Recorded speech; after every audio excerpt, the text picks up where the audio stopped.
Hola iglesia, ¿cómo están? Yo estoy súper contento de poder compartir con ustedes el tercer episodio de la serie Hasta lo último de la tierra. Y me gustaría empezar leyendo el texto que nos va a acompañar durante toda esta serie.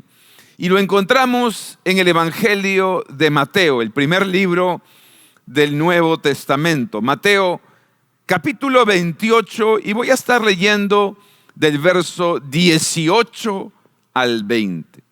Dice así: Jesús se acercó entonces a ellos y les dijo: se me ha dado toda autoridad en el cielo y en la tierra. Por lo tanto, vayan y hagan discípulos de todas las naciones, bautizándolos en el nombre del Padre, del Hijo y del Espíritu Santo, enseñándoles a obedecer todo lo que les he mandado a ustedes. Y les aseguro que estaré con ustedes siempre hasta el fin del mundo. Amén.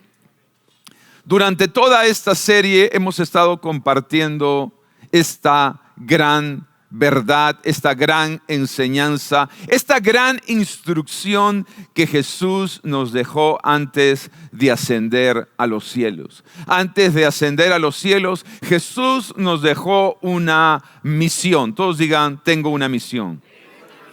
Tenemos una misión, y la misión es la de ir y hacer discípulos. ¿Dónde vamos a hacer los discípulos?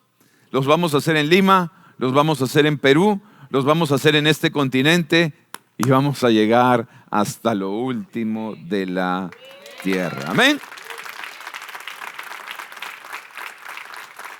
Pero algo que hemos dicho desde el episodio número 1 es que para hacer primero hay que ser. Para hacer primero hay que ser. Tenemos que ser discípulos para poder hacer discípulos. Lo voy a volver a decir porque esto es muy importante. Tenemos que ser discípulos para poder hacer discípulos. Amén. Y hasta ahora hemos visto 4 características de un discípulo de Jesús. Porque obviamente para poder ser un buen discípulo tengo que saber cuáles son las cualidades, cuáles son las características, cuáles son los requisitos de un discípulo de Jesús. Y hemos visto 4. Hoy voy a compartir una 5ª característica que creo que es demasiado importante. Así que si estás tomando nota, escribe lo siguiente: un discípulo de Jesús. Dile a la persona que está a tu lado: están hablando de ti. Un discípulo de Jesús. ¿Cuántos discípulos acá son de Jesús? Entonces toma nota, porfa. Un discípulo de Jesús congrega y colabora con la iglesia. Congrega y colabora con la iglesia. Mira lo que dice Hechos capítulo 2, versículo 42. Dice: y decidieron vivir como una gran familia. Todos repitan después de mí bien fuerte: somos una gran familia. Somos una gran familia. La Biblia dice que la iglesia de los apóstoles, la iglesia primitiva, la iglesia del libro de Hechos, vivían como una gran familia. Y cada día los apóstoles compartían con ellos las enseñanzas acerca de Dios y de Jesús. Y también celebraban la cena del Señor y oraban juntos. Amén. Este capítulo del libro de Hechos nos narra los comienzos, los inicios de la iglesia primitiva. Nos narra los inicios de los primeros discípulos de los apóstoles de Jesús. Y me encanta porque en este pasaje podemos ver claramente cómo los discípulos, cómo los apóstoles comenzaron a practicar, comenzaron a poner por obra la gran comisión. En otras palabras, comenzaron a hacer de otros discípulos de Jesús. En otras palabras, préstame atención, Hechos 2 es el cumplimiento de Mateo 28. Voy a volver a decirlo, Hechos 2 es el cumplimiento de Mateo 28. En Mateo 28 Jesús le dijo a sus discípulos, vayan y hagan discípulos. Y en Hechos 2 los discípulos estaban haciendo discípulos. Estaban cumpliendo con la gran comisión. Llegó tu día que entres en Hechos 2. Que vayas y hagas discípulos. Ahora, algo que me impacta del texto es que los primeros discípulos de los apóstoles, no solo los apóstoles, sino también sus discípulos, la Biblia dice que decidieron, nadie los forzó, nadie los obligó, sino que decidieron vivir como una gran familia. Agua Viva, ¿qué somos? Somos una gran familia. Si tú eres parte de esta gran familia, ¿por qué no le das un aplauso a Jesús? ¿Y qué hacía esta familia? Todos digan familia. Dilo fuerte, familia. ¿Qué hacía esta familia? Oraba junta, compartía la palabra y celebraban la cena del Señor. Oraban juntos, compartían la palabra y celebraban la cena del Señor. Es decir, no solo asistían a la iglesia, estaban involucrados en la iglesia, estaban siendo parte de la iglesia. Esto es bien importante, estaban colaborando con la iglesia. Los primeros discípulos no solo se reunían, no solo congregaban, sino que colaboraban mutuamente. Escribe esto que es bien importante. Para un simpatizante, la iglesia es un lugar que visita. Para un discípulo, la iglesia es una familia que ama. Gran diferencia, gran diferencia. Esta es una familia, es nuestra familia. Y como debe ser natural, uno ama a su familia. La familia no es perfecta, tu familia no es perfecta, mi familia no es perfecta, pero amamos a nuestra familia. Amén. El gran predicador norteamericano y evangelista D.L. Moody dijo, congregar es tan importante para un discípulo como lo es una transfusión de sangre para un enfermo. ¿Qué es lo que estaba diciendo?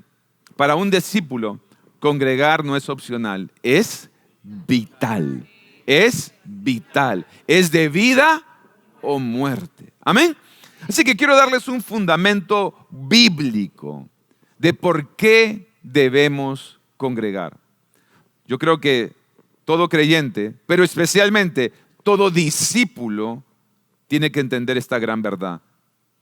Congregar no es opcional, es vital. Amén. Así que vamos a ir a la Biblia.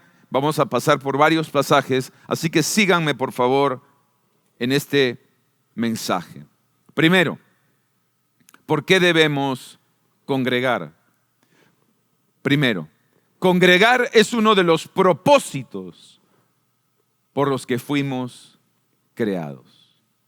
Es uno de los propósitos por los que fuimos creados. Mira lo que dice Efesios 1:5.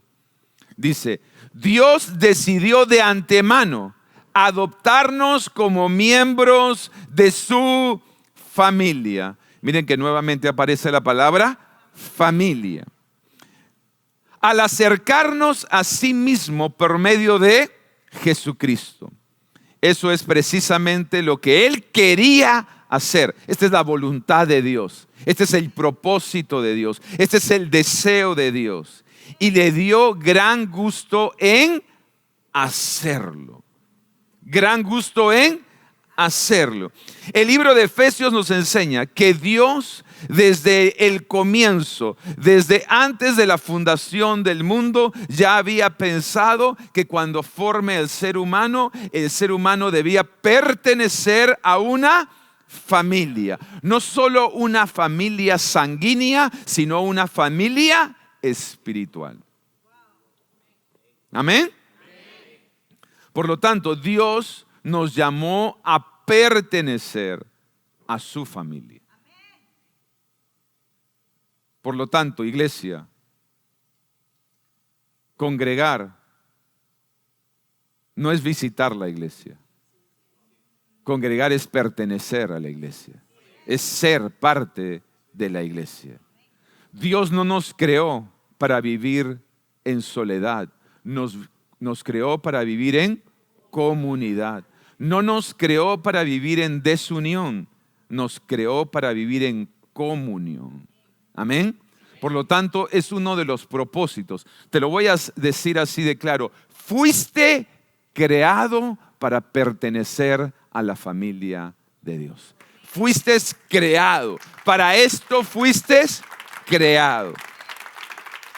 Ok, si solo les daría este principio, si solo les daría esta razón, ya debería ser suficiente para que tú y yo congreguemos todos los fines de semana, porque fuimos creados para pertenecer a la familia de Dios. ¿Cuántos están conmigo?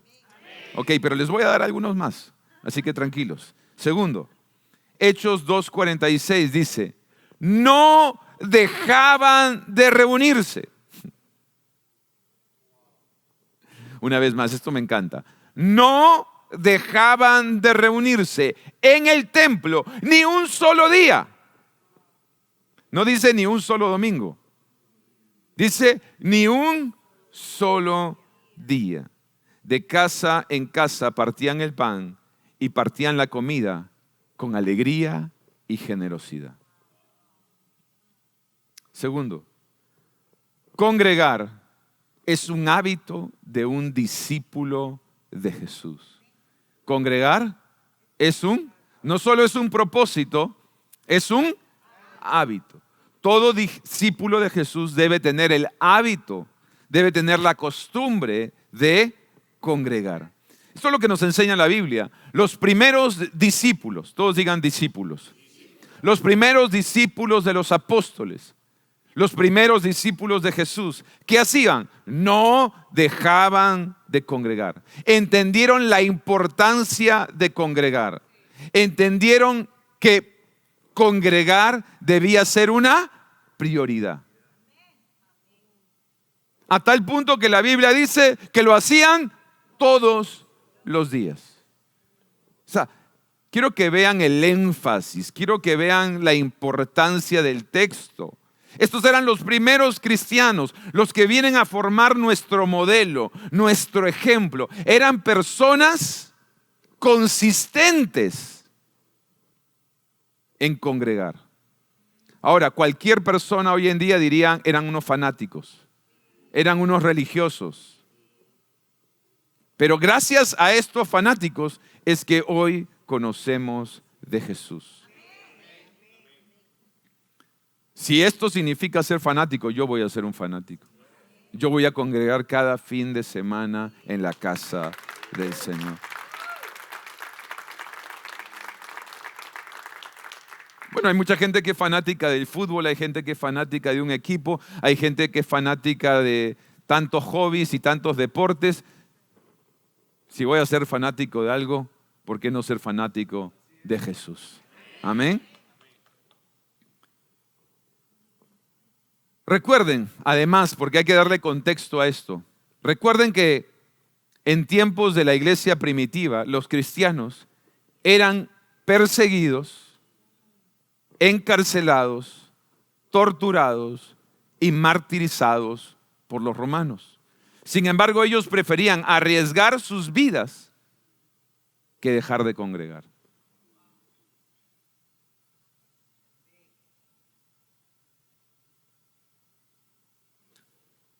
Hace unos días estuvimos en un congreso donde comenzamos a escuchar testimonios de diferentes lugares del mundo y cómo va el andar de la iglesia en los diferentes continentes.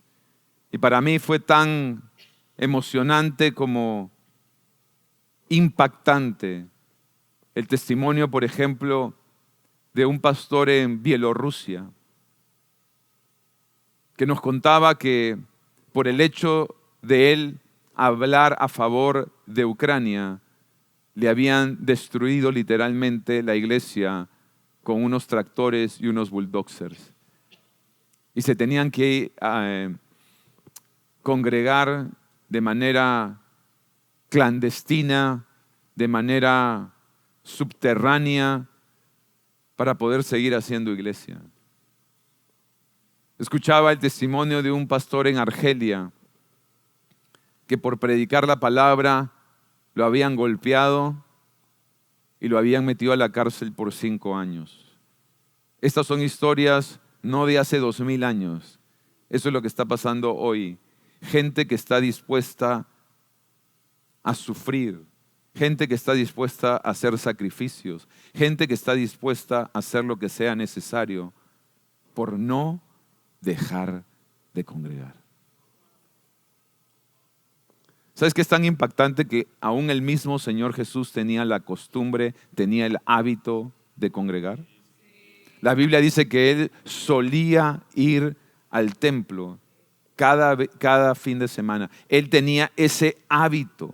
Además, la Biblia dice que se reunían en el templo y en las casas. O sea, no solamente iban a la iglesia el domingo, se reunían en sus grupos durante la semana. Porque hay cosas que tú recibes en la iglesia que no vas a recibir en el grupo, y hay cosas que recibes en el grupo que no vas a recibir en la iglesia. Necesitas los dos. Necesitas los dos. Yo quiero tomar un momento para motivarte. Así todavía no eres parte de un grupo Conexión, busques la manera de involucrarte y ser parte de esta gran familia de agua viva. Amén.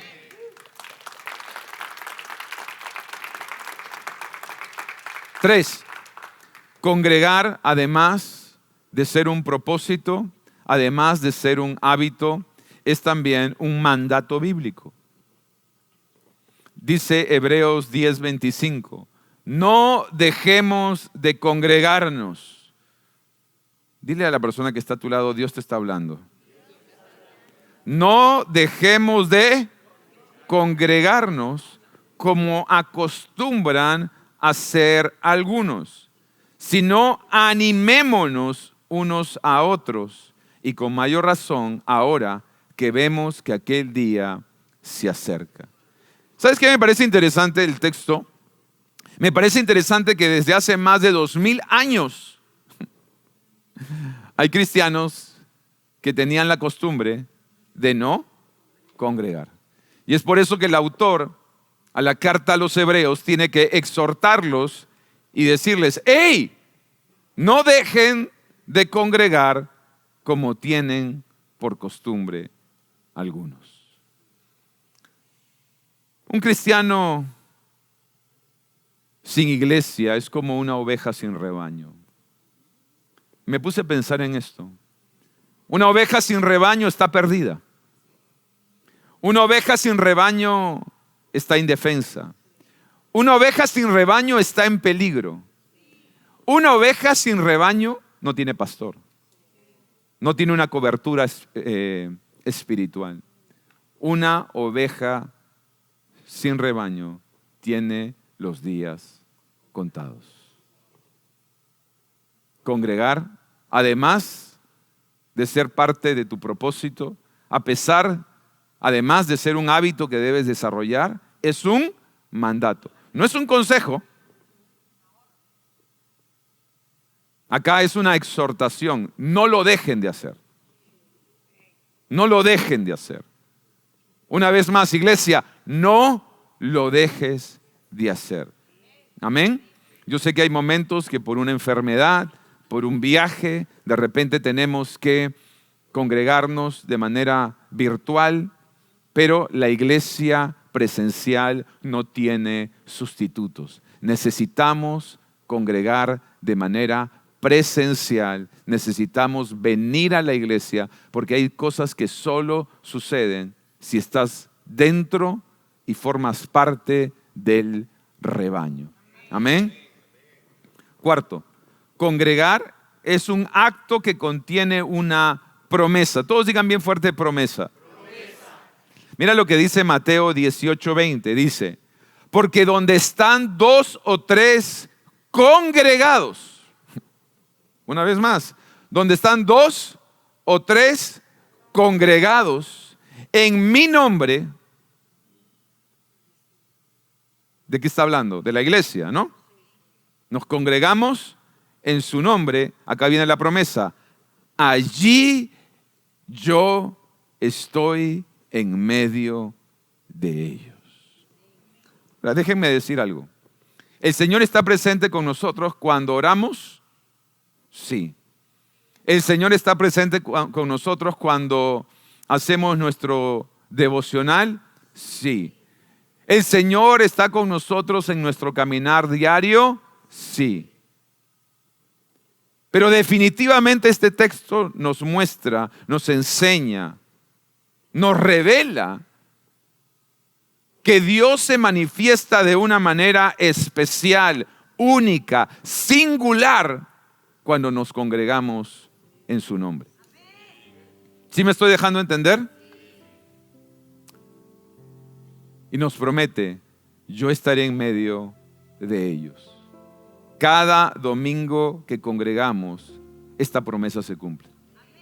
Y Dios nos visita de una manera única, singular y especial. Es por eso que muchas veces, y esta es la verdad, no es que Dios no esté en tu casa, no es que Dios no esté en tu trabajo, pero uno siente a Dios diferente cuando está en la iglesia.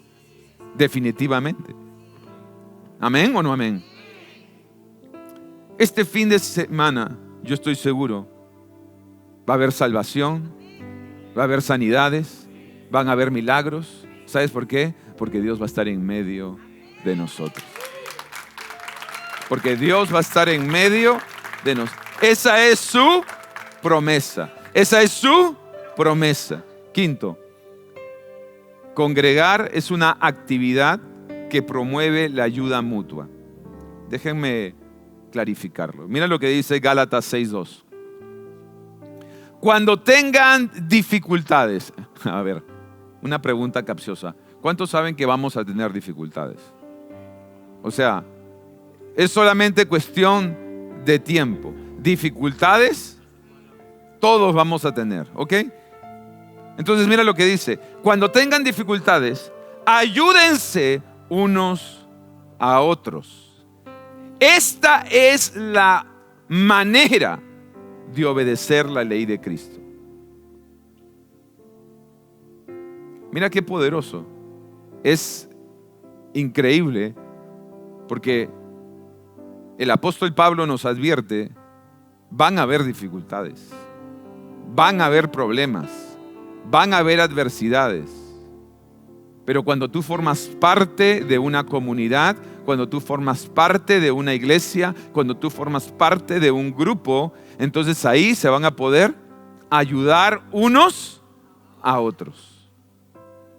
Es en comunidad, es en iglesia, es en grupo que yo voy a poder orar por ti y tú vas a poder orar por mí. Que yo te voy a poder echar una mano y tú me vas a poder echar una mano. En que nos vamos a poder consolar unos a otros, animar unos a otros, amar unos a otros, perdonar unos a otros, motivar unos a otros, levantar unos a otros. Es en comunidad,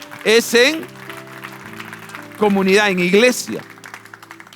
Pero si tú estás solo, ¿quién va a ser el otro?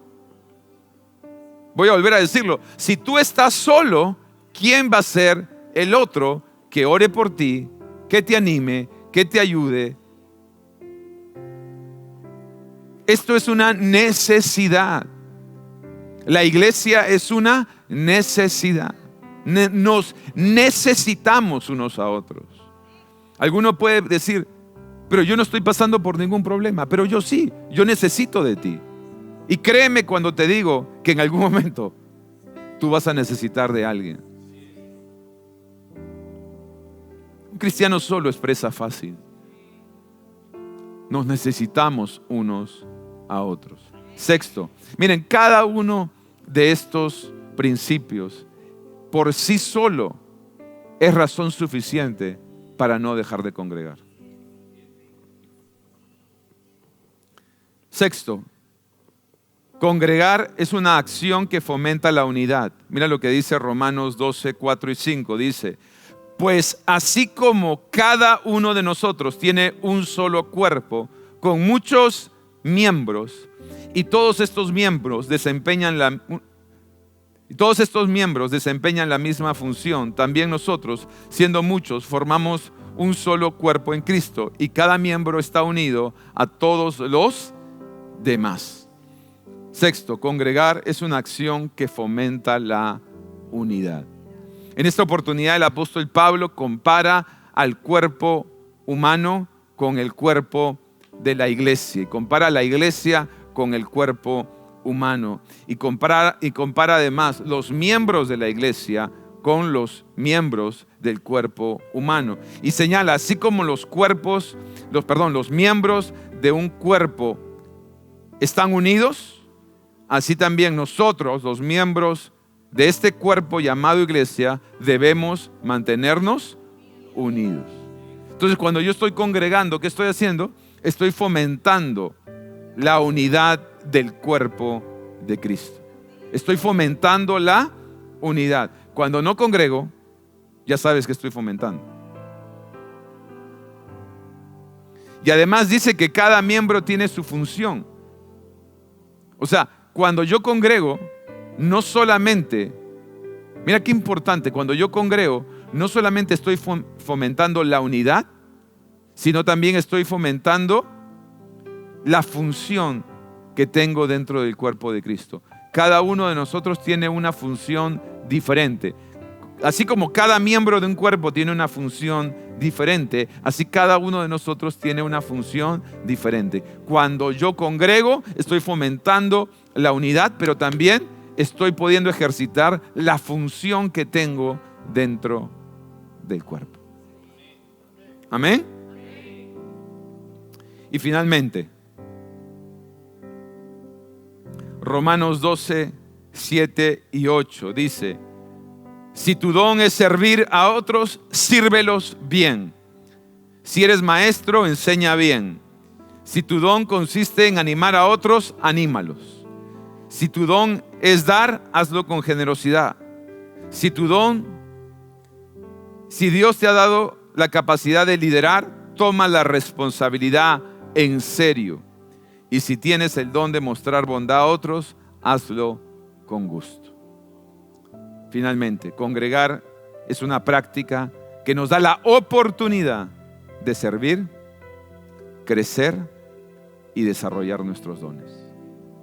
La iglesia es un lugar donde Dios forma nuestra vida, forma nuestro carácter, nos madura, nos estira, nos ayuda, nos prepara. ¿Cuántos me están siguiendo?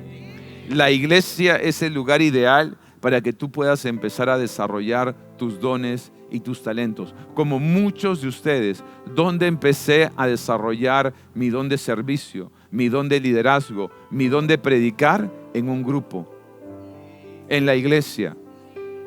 Es ahí donde empecé a practicar, es ahí donde empecé a pulir, es ahí donde empecé a afilar mis dones.